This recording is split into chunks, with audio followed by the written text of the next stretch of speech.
Partnership ng TESDA sa mga pribadong sektor para pagtibayin pa ang technical, vocational, education and training sa bansa, ating tatalakayin kasama si Nelly Nita Diliera, Deputy Director General for Partnership and Linkages ng TESDA. Ma'am Nelly, magandang tanghali po. Magandang tanghali po, Asek. Magandang tanghali rin po, Miss Ninya. Ma'am Nelly, una po sa lahat, ano po ang pangunahing layunin ng pakikipagtulungan ng TESDA sa mga private stakeholders at gaano po kalaking tulong ito sa pagpapatibay ng technical, vocational education and training po sa ating bansa? Okay, maraming salamat po sa question. Actually, ang ending talaga ng mga training, di ba? Palagi sa natin sinasabi ang ending ng education, CHED ba siya, DepEd ba siya, TESDA ba siya, industries. Correct. So, dapat yung nalalaman ng mga estudyante natin, mga nagtitrain, corresponding doon sa pangangailangan ng industry. Kaya talaga itong partnership na gagawin natin, ang bubuuin actually natin dito, binuo na rin siya ng TESDA before, yung tinatawag nating industry board.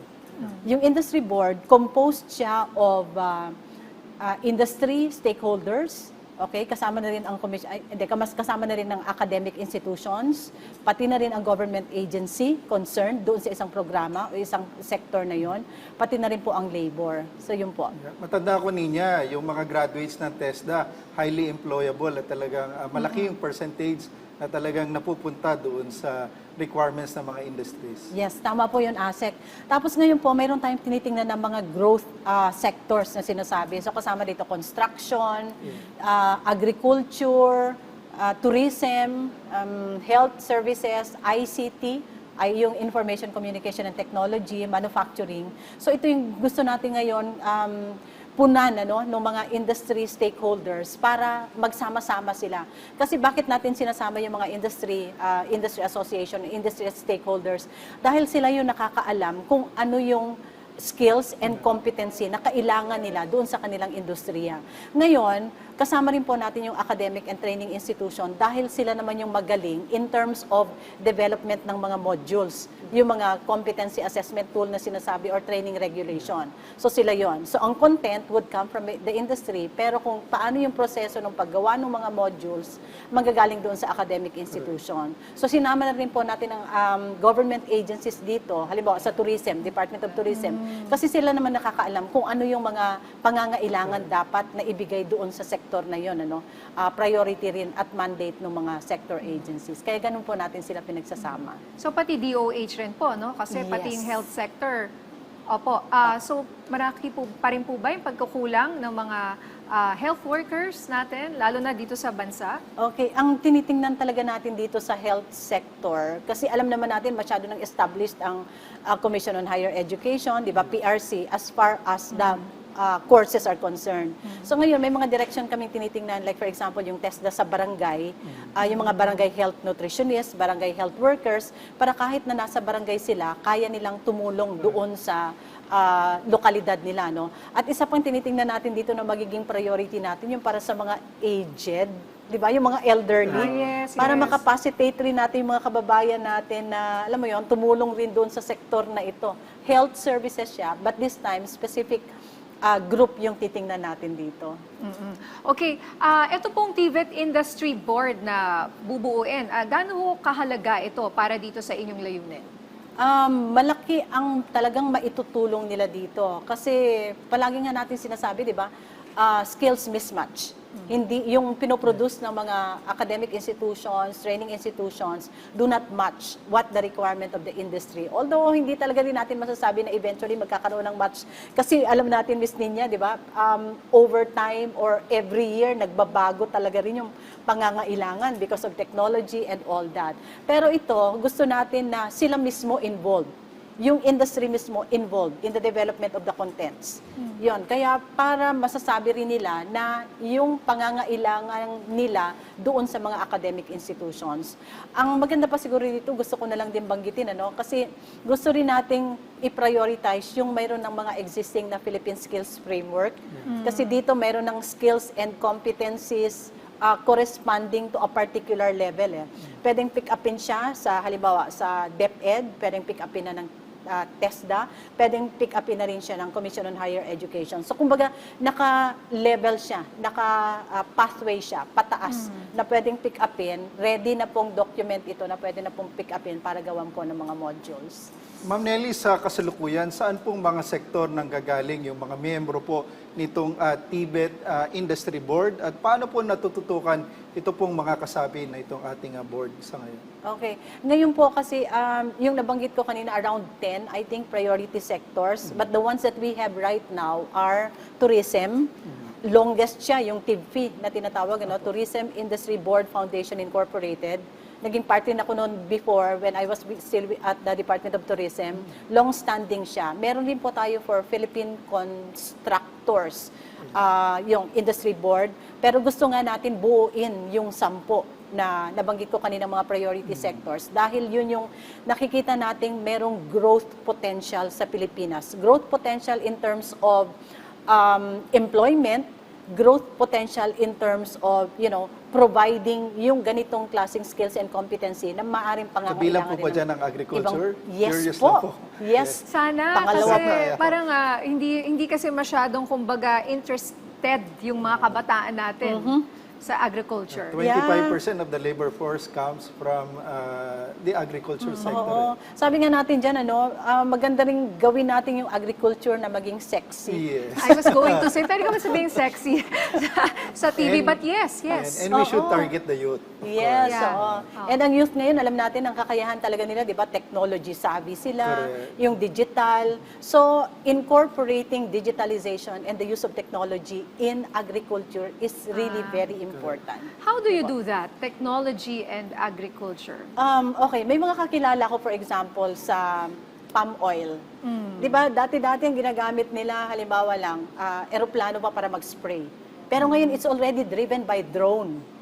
Yung mga ganang klase. So even yung control kung kailan magdidilig is already using technology because mababasa ng technology kung dry na ba yung lupa, anong klaseng fertilizer Mga ang kailangan sensors. doon. Yes, mga sensors pong tinatawag.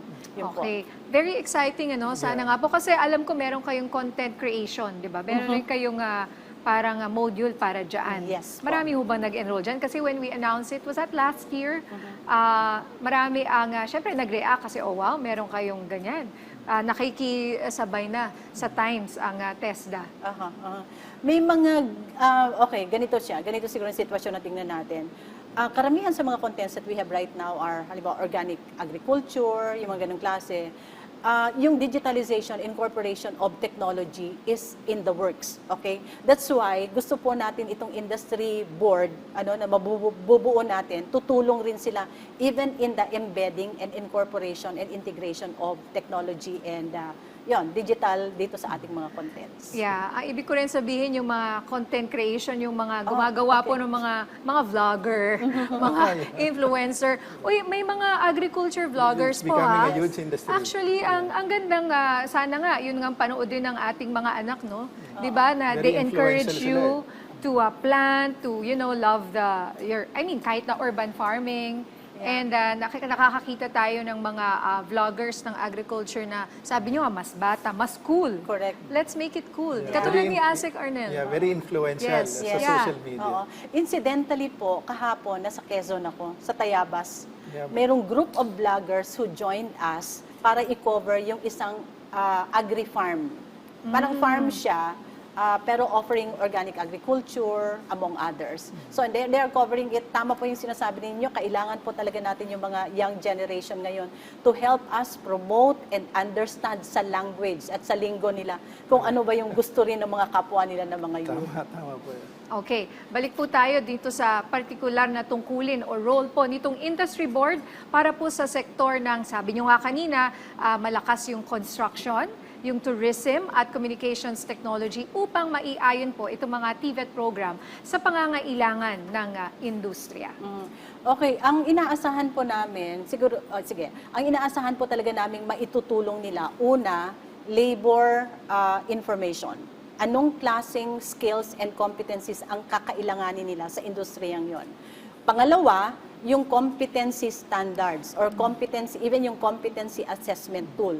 Competency standard, ibig sabihin, and even yung training regulation, dahil ito yung magsasabi kung ano dapat ang content, ano dapat yung ituturo doon sa isang estudyante for a particular sector. And correspondingly po, doon sa mga ituturo, dapat may assessment rin. Dapat malaman rin natin kung may natutunan ba sila, na-i-apply ba nila, okay, may natutunan sila at kaya nilang i-apply. At yun naman, mame-measure natin through the National Certification Program po naman ng TESDA.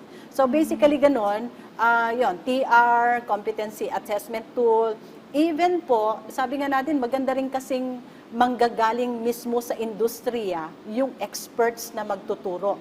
'Di ba? Pero guided sila nung mga modules na gagawin nung academic institution na partner na rin nila. Halimbawa, example ko lang, animation. Sa animation, for example, marami tayong animators na sa bansa, 'di ba? Sa Pilipinas ngayon. They are experts and all that, pero medyo challenge sa kanila kung paano gumawa ng isang kurso, paano gumawa ng isang lesson plan. Kaya may partner tayo, halimbawa, isang eskwelahan, UP kaya or DLSU, halimbawa mga ganun lang. So magsama-sama silang tutulong para gawin ito.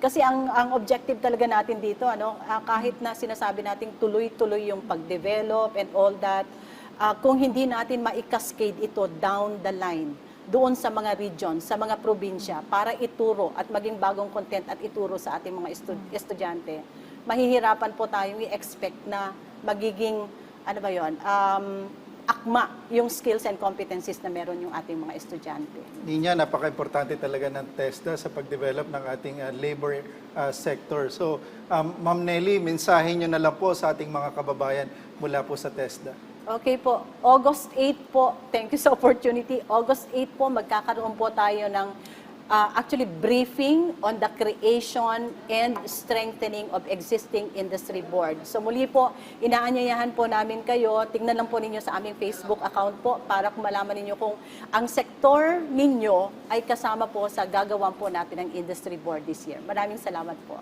Maraming salamat po sa inyong oras, Ma'am Nelly Nita Diliera, Deputy Director General for Partnership and Linkages ng TESDA.